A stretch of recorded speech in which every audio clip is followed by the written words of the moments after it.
नमस्कार। सावन का महीना प्रारंभ हो चुका था। हर ओर मंदिरों में हर हर महादेव की गूंज सुनाई दे रही थी। यह वह समय था जब भगवान शिव अपने भक्तों के सबसे करीब माने जाते हैं। उत्तराखंड के एक छोटे से गांव शिवपुरी में एक साधारण किसान हरिदास अपने जीवन के कठिन दौर से गुजर रहा था। फसलें सूख रही थी, पुत्र बीमार था और घर की हालत दयनीय। लेकिन हरिदास की भक्ति अटूट थी।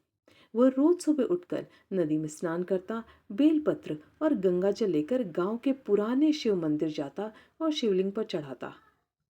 सावन का पहला सोमवार आया। गांव में विशेष तैयारी थी। महिलाएं व्रत कर रही थी। युवाओं का एक जत्था कावड़ यात्रा पर निकला था। लेकिन हरिदास चुपचाप अपने बेटे के लिए प्रार्थना कर रहा था।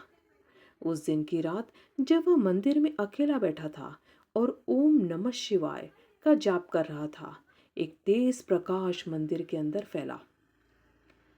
हरिदास ने आंखें खोली तो देखा एक दिव्य स्वरूप सामने खड़ा था। जटाजुटधारी, नीलकंठ और त्रिनेत्रधारी स्वयं महादेव।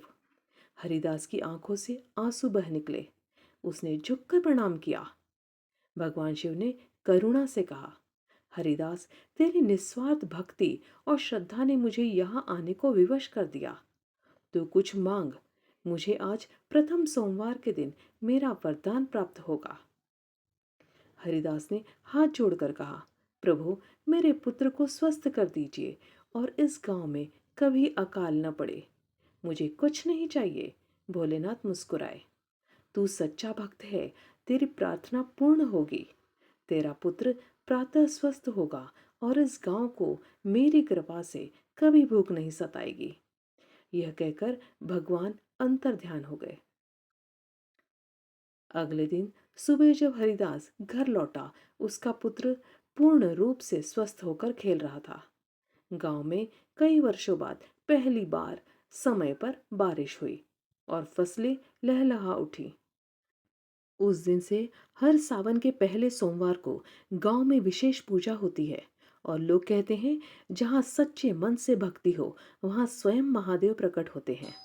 सच्ची भक्ति और निस्वार्थ प्रार्थना हमेशा फल देती है। सावन का पहला सोमवार ईश्वर से जुड़ने का सबसे पवित्र अवसर होता है।